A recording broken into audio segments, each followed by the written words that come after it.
لله رب العالمين الصلاة والسلام على خاتم النبيين وعلى آله وصحبه أجمعين أما بعد فأعوذ بالله من الشيطان الرجيم بسم الله الرحمن الرحيم قال الله تعالى في سورة بني إسرائيل ولا تقربوا الزنا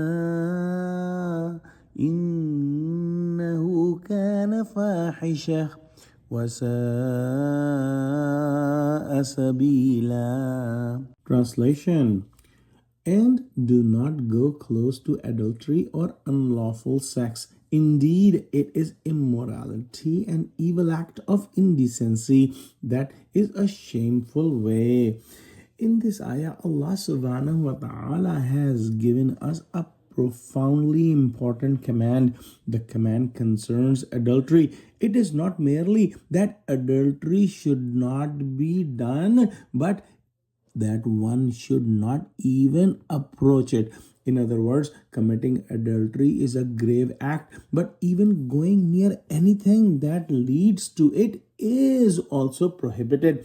For example, looking at a woman or speaking to a woman who is not a lawful relative, or forming a relationship, or sending messages, or texting, or chatting, or anything, or befriending, all such things are included. Thus, do not do anything that may culminate in adultery. Adultery is a vile sin that disrupts society, leading to various conflicts and strife, opening pathways to evil. Shah Sahib writes that if this path is opened, one man will look at other's man wife, then the other man will look at his.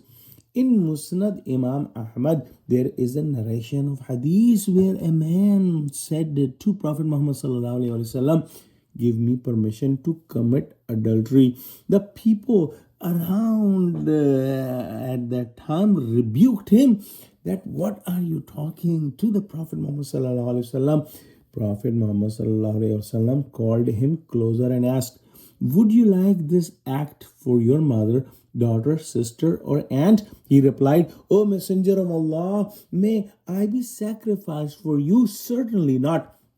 Then the Prophet said, "Likewise, others do not tolerate this for their mothers, daughters, sisters, and aunts."